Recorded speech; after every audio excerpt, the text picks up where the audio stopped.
Championship of the World. Introducing first, fighting out of the red corner, wearing the blue trunks with white trim, weighing in at 135 pounds. Undefeated with a record of 13-0, 12 KOs.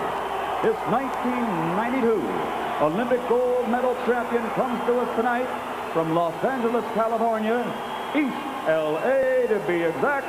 Ladies and gentlemen, the current WBO junior lightweight champion of the world, the Golden Boy, Oscar de la Hoya.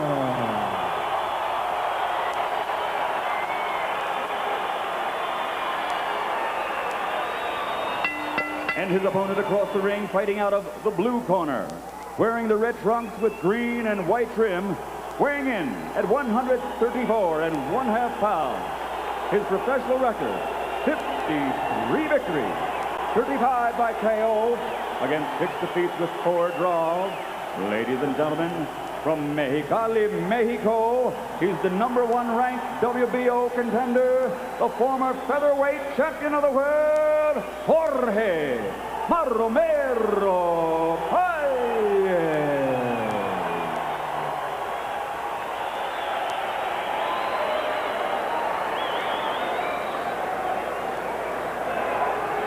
All right, I spoke to both fighters in the dressing room. I'm cautioning them again. Obey my commands at all times. Shake hands, good luck. Jim, last weekend, a former Olympic gold medalist from Nigeria, Robert Wangala, died here in Las Vegas in the aftermath of a fight. It reminds us of how dangerous this game can be. And it also reminds us that sometimes, after such an event, officials can get very touchy and try to end fights very fast. We'll keep an eye on the activities of referee Richard Steele as Jorge Paez begins the first round, stalking Oscar de la Hoya. Now, George, Paez is an unconventional fighter. He may be open a lot of the time, but he's so off rhythm that you may not be able to find him when he's open. That's right, but you can cut all of that off if you make him be the aggressor. You can do a lot of clowning things, backing up, but coming forward, you can only do one thing, lead with your head clowning. For the moment, De La Hoya seems determined to allow Paez to be the aggressor. Will Paez take the bait? It appears he's going to be cautious, at least at the start.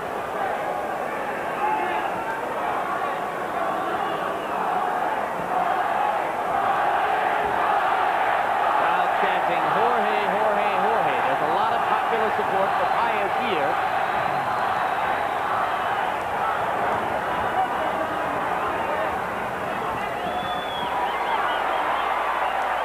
And indeed, that's part of the story, a battle for the hearts of Mexican fans, many of whom appreciate Paez's blood and guts background, his up from the barrio Mexican upbringing, more than De La Hoya's glittering amateur career and Olympic gold medal.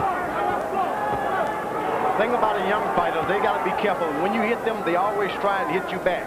If Paez happened to land a shot on Oscar, he should just forget it and go back to what he's done, bagging up, using a jab. Oscar not allowing himself to get in danger here as he did in the first rounds of 2 of his 3 preceding fights. Takes a right hand to the head. Paez spent most of his career fighting at lower weights. There are few who believe he will have brought much punching power up here to 135. Thus far, Oscar, not taking any steps forward. He's starting to get off a little bit. Do not come forward, forget it, until the rounds start to mature. Paez landing a left inside. De La Hoya punching sparsely. Now sticking the jab, throwing a right hand. You can see how utterly conventional De La Hoya is in style compared to the wild, winging shots of Jorge Paez.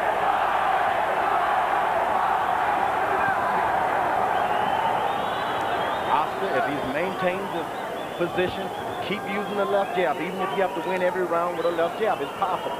Forget about exchanging right now because you can't get that target. It's moving a little too much. Some fans whistling as it's been an extremely cautious first round, particularly from De La Hoya.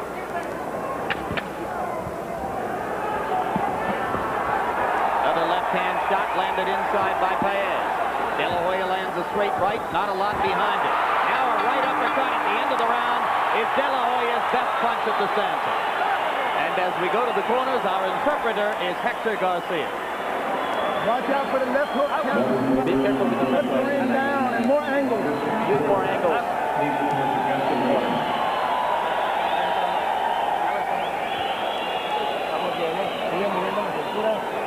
Keep moving your way. Use those punches up and down.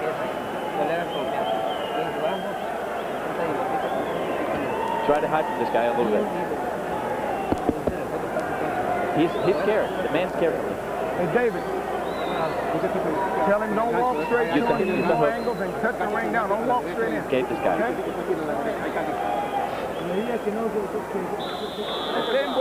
Beautiful. Nice.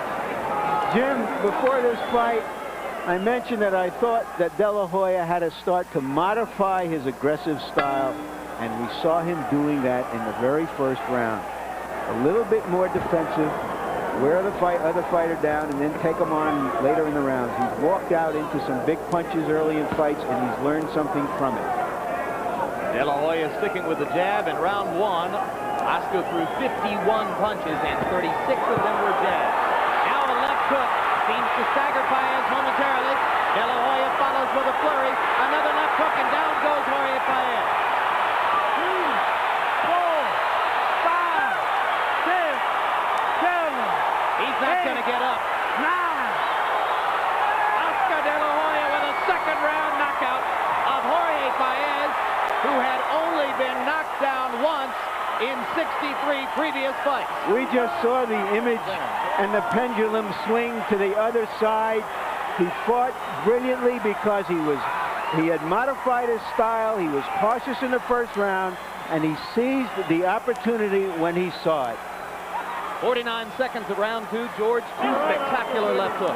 The thing about it, he got them not within the exchanges of punches. He just picked his time, threw his punches. There weren't any exchanges. He did it properly. So he showed a patience that he hasn't been able to show before. Good defensive left jab to set all of that up. Great. Spectacular. Short, beautiful left hands, and now he's smiling. Well, it could not have gone better for those in the Oscar De La Hoya camp. And now the memories of those two knockdowns against De La Hoya in the first rounds of two of his last three fights begin to fade a little bit. This was just the kind of performance he needed to re-enhance his credibility. And no doubt many of those who are cheering now are the ones who were chanting Jorge, Jorge in the first round. The great thing about it, he got a second round knockout by not being the aggressor. He was on the defense most of the fight. Then when the opportunity presented itself, he went for the finish. Missed a lot of shots, but he threw a lot of shots. Particularly good because when Paez fell, he fell on his neck. There you go. Richard Steele was blocking your vision just a little bit as Oscar landed that finishing left hook. There's that one. Was the shot that hurt him. It wasn't the last one that got him. When you see a fighter fall on his neck as Paez did, he is hurt. It was the first left hook that set up all of this, and then the second left hook there put the man down. On to Michael Buffer for the official particulars on the second round De La Hoya knockout. Ladies and gentlemen, referee Richard Steele reaches the count of 10. The official time, 39 seconds of round number 2. The winner, winning his second world title, the new WBO lightweight champion.